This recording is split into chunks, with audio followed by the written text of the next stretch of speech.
Kalau film ini ada di dunia nyata, pasti bakal ngeri banget nih guys. Karena pas ada satu cowok yang lagi cuci tangan di toilet, dia tiba-tiba ngedenger ada suara berisik dari salah satu bilik pintu. Terus di situ dia juga periksa dari kolong, tapi dilihat gak ada siapa-siapa tuh. Cuman pas dia mau pergi lagi, suara itu malah tiba-tiba muncul lagi guys. Ya udahlah, di situ dia pun langsung periksa. Tapi ngerinya pas dia udah periksa, di sana ternyata ada salah satu kepala yang muncul dari kloset. Bayangin gimana ngerinya kan? Terus dengan cepat, kepala itu pun langsung nyerang si cowok ini sampai dia pun jatuh ke lantai. Di situ juga dia berusaha nih buat kabur dari sana. Tapi sayangnya ternyata sosok kepala itu juga tetap ngejar dia guys. Terus ngerinya, mau sekuat tenaga dia buat lari, dia tetap aja ditangkap dan langsung dihabisi sama sosok kepala itu. Menurut aku ini film paling ngeri ya guys, karena film ini nyeritain kayak seolah-olah penelusuran ke salah satu cewek yang dianggap gila sama tetangga-tetangganya. Karena bisa dilihat dari awal juga dia udah bergelagat aneh banget.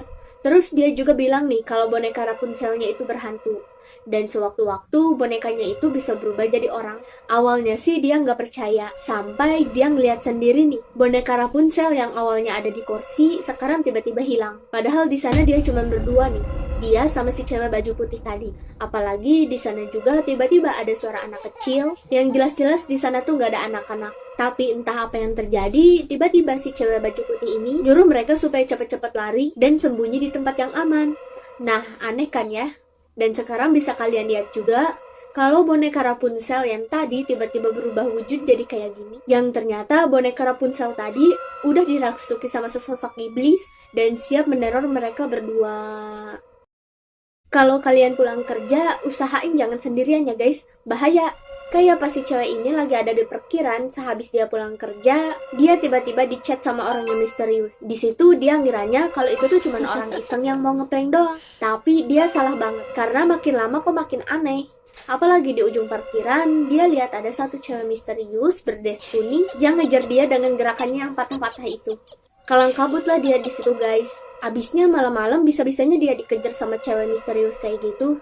Karena walaupun dia udah hampir berhasil buat kabur dari sana, dan dia juga berhasil buat naik mobil, ternyata cewek dress kuning tadi juga tiba-tiba udah ada di dalam mobilnya, yang dalam sekejap dia pun langsung merasuki cewek ini supaya dia juga keikutan kayak dia. Di rumah kosong ini tiba-tiba ada lampu kedap-kedip kayak seolah-olah ada orang. Padahal jelas-jelas rumah itu udah kosong lama karena semua penghuninya itu udah nggak ada guys. Ya walaupun dia udah diliatin ada sinar kedap-kedip dari sana, cewek ini mah nggak takut guys. Karena dulu rumah angker itu adalah rumah bestinya. Ya walaupun sekarang bestinya udah gak ada, begitu dia lihat sinar yang kedap-kedip dari sana, dia ngiranya kalau bestinya itu udah bangkit lagi. Apalagi kedipan dari sinar cahaya itu sesuai kode Morse yang artinya minta tolong. Tapi pas dia udah masuk ke rumah itu, ternyata rumah itu udah angker banget guys, dan kelihatan terbengkalai kayak gini. Ngerinya nih ya, pas dia pergi ke basement, di situ dia ketakutan banget. Karena di sana ada suara bestinya yang udah lama meninggal, seolah-olah nuntut dia, kenapa dulu cewek ini nggak nolong bestinya itu. Di situ dia ngerasa bersalah banget, tapi ya mau gimana lagi. Sekarang dia cuma bisa minta maaf dan menyesali semua perbuatannya itu. Ada satu keluarga yang ngerasa bahagia karena di hari liburnya mereka isi harinya itu dengan main bareng, dengan bikin lorong-lorong dari kardus kayak gini. Tapi semua kebahagiaan mereka harus sirna, karena di suatu malam, tiba-tiba mereka harus diganggu sama sesosok makhluk yang muncul dari kardus itu. Karena awalnya nih ya, si anjing peliharaan mereka yang lagi main, tiba-tiba menghilang gitu aja di dalam box kardus. Lalu selang beberapa hari, cewek ini pun langsung iseng nih buat masuk ke dalam box kardus itu. Siapa tahu anjingnya itu cuma sembunyi. Tapi pas dia lagi nyari, tiba-tiba di atas dia kayak ada orang-orang yang lari, dan kayak ada yang sengaja nendang dia, sampai dia jatuh kayak gini. Nah aneh banget gak guys? Karena sok pikir-pikir ya, masa kardus kayak gitu bisa dilari-lariin sama orang? Apa nggak bakal penyek? Terus karena anjing peliharaannya itu nggak cepet ketemu, akhirnya mereka mutusin nih buat bongkar lorong itu. Ya walaupun anjing peliharaan mereka masih belum ketemu sampai sekarang. Ngeri banget nih guys, si ibu ini baru tahu kalau yang di depannya itu bukan anaknya, melainkan itu adalah sosok iblis jahat yang bisa menyerupai wujudnya kayak manusia. Jadi di suatu hari ada ibu dan anak yang lagi bahagia, dimana si ibu lagi asik masak, dan sedangkan anaknya itu lagi asik main. Tapi semua kebahagiaan mereka harus hancur, karena nggak berapa lama mereka pun diteror sama sosok iblis jahat yang bisa menyerupai wujudnya itu kayak manusia. Dimana di situ si iblis pun langsung menyerupai wujudnya kayak si ibu ini agar dia bisa dengan mudah mancing anaknya itu. Sedangkan di sisi lain si ibu ini khawatir karena kok udah malam anaknya itu nggak pulang. Padahal kan itu udah malam, masa kok masih main? Tapi pas ketemu, dia kaget banget karena dia lihat si anak yang lagi asik mainin dari manusia. Dan di ujung sana dia juga lihat anaknya yang asli udah meninggal. Di situ dia panik lah guys. Karena di situ juga dia lihat kalau yang di depannya sekarang adalah sesosok iblis jahat yang tadi, dan di situ si ibu pun langsung dihabisi sama sosok iblis itu. Bayangin kalau kalian jadi bocil ini guys, dimana kalian harus tinggal bareng sama ibu yang kelakuannya aneh plus ngeri kayak gini. Dimana di suatu malam bocil ini tiba-tiba kebangun dari tidurnya karena dia lihat dari kegelapan ada ibunya itu yang berdiri diam aja sambil senyum menyeringai, yang ngeri banget lah pokoknya. Apalagi pas si bocil ini manggil-manggil ibunya, si ibu tiba-tiba mendekati dia dengan matanya yang melotot. Ya di situ si bocil pun ngerasa ketakutan guys. Ya siapa sih yang gak ketakutan kalau ngelihat ibunya sendiri kelakuannya aneh plus ngeri kayak gitu. Ditambah entah apa yang terjadi karena si ibu ini tiba-tiba menjauh dari anaknya dan menghilang gitu aja di balik kegelapan. Tapi pas si bocil ini manggil-manggil lagi ibunya, dari arah kamar yang lain, si ibu tiba-tiba muncul dan langsung lari ke arah dia dengan wajah yang menyeramkan. Ngeri banget ya guys. Di kelas ini, semua murid lagi dikasih tugas buat ngegambar superhero. Tapi si bu guru malah salto ke salah satu gambar muridnya yang kelihatannya beda dari yang lain. Di situ si bu guru pun langsung nyari-nyari bocil ini. Tapi kata temen-temennya dia tuh udah pulang dari tadi.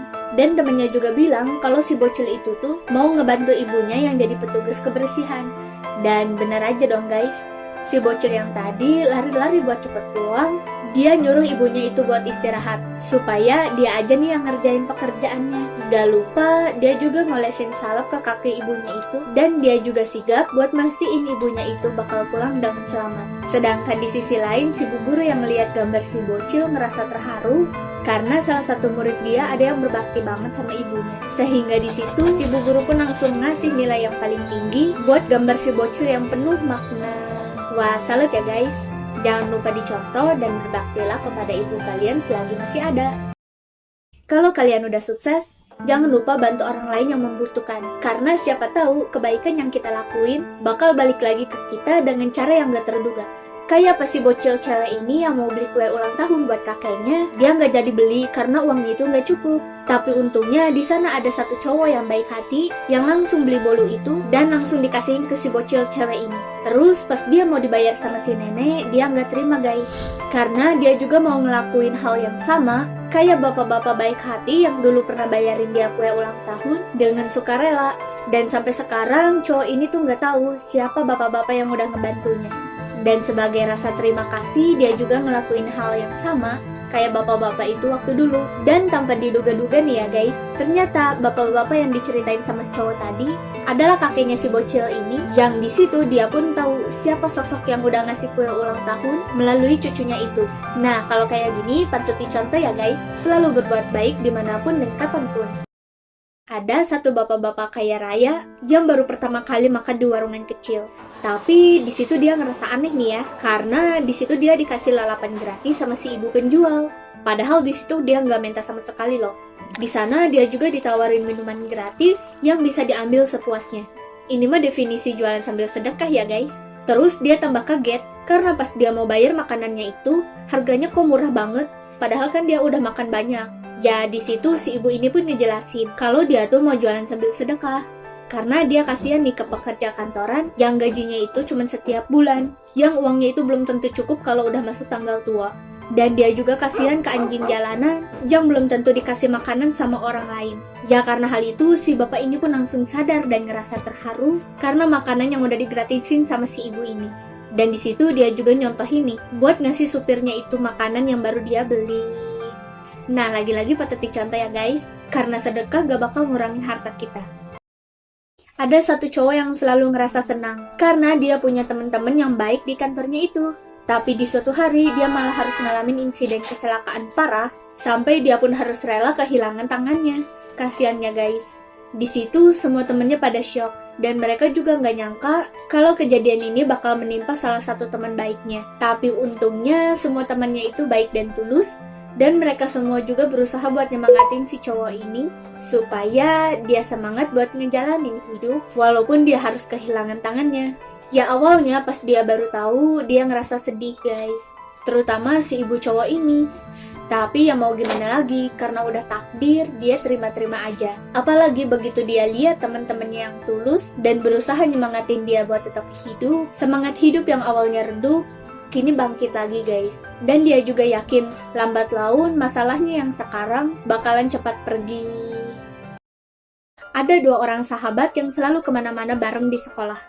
Gak disangka si cewek ini pun punya perasaan ke bestinya itu, walaupun dia nggak berani buat ngungkapin dan dia pendam sendiri perasaannya itu. Sedangkan si cowok malah suka sama cewek yang langsing karena menurutnya cewek yang langsing itu lebih menarik. Apalagi di suatu hari mereka harus berantem karena suatu masalah. Di situ si cowok baru pertama kali marah besar guys, dan dia juga tega ngusir sahabatnya itu.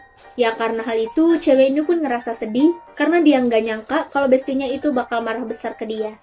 Padahal seumur-umur sahabatan, mereka belum pernah berantem separah ini. Di situ dia kangen banget guys ke bestinya itu, karena udah lama bestinya itu gak ngabarin. Dan emang panjang umur, baru aja diomongin, bestinya itu pun langsung datang. Tapi bedanya sekarang bestinya itu udah jadi cantik dan glow up, karena patah hatinya itu yang di awal. Di suatu hari ada satu ibu yang pagi-pagi udah ngamuk-ngamuk buat nagih utang penjual yang ada di sana. Semua penjual dia datangin, dan gak ada yang kelewat sedikit pun. Bahkan timbangan si penjual daging ini juga sampai dia banting ya guys. Nah pas banget tuh ya, di situ ada pembeli yang ngerekam dan ngeviralin video itu. Bahkan dalam 3 hari aja videonya itu dapat jutaan views. Ya karena hal itu di sana banyak nih netizen yang benci si ibu ini. Bahkan ada juga netizen yang ngatain dia sampai parah banget. Tapi gak disangka-sangka dia tuh orang yang baik guys, karena dia nagih hutangnya juga nggak maksa. Ya kalau ada uang boleh bayar, kalau nggak ada juga nggak apa-apa. Bahkan pas dia banting timbangan penjual tadi, karena si penjual itu ketahuan curang guys, dan dia tuh nggak terima kalau ada orang yang dicurangin sama si penjual ini. Tapi sayangnya orang-orang cuma lihat dia dari luarnya aja guys, tanpa tahu apa yang sebenarnya terjadi. Film ini ngajarin kita buat tetap berbuat baik sekecil apapun. Jadi di suatu hari ada satu bocil laki-laki yang ketahuan mencuri obat buat ibunya yang sakit. Untungnya pas lagi dimarahin, ada satu bapak-bapak yang baik hati yang langsung beli obat itu. Nah, singkat cerita nih ya, pas sudah 30 tahun kemudian, si bapak-bapak ini tiba-tiba jatuh pingsan karena dia ketahuan punya penyakit yang ada di otak. Anaknya yang tahu ngerasa sedih banget lah guys, karena uang sebanyak itu harus dia dapat dari mana. Tapi gak disangka-sangka semua biaya operasinya itu udah ada yang bayarin guys. Dan yang ngebayarin itu adalah seorang dokter, yang ternyata dokter itu adalah si bocil yang di awal tadi dia ditolong sama si bapak-bapak ini buat beli obat. Dan sebagai rasa terima kasih, sekarang dia yang udah jadi dokter pun langsung ngebiayain semua biaya operasi si bapak ini secara sukarela. Dan dia juga gak bakal lupa sama wajah orang yang udah membantunya itu. Emang ya, lambat laun kebaikan yang kita lakuin bakal balik lagi ke kita. Jadi jangan lupa buat berbuat baik ya guys.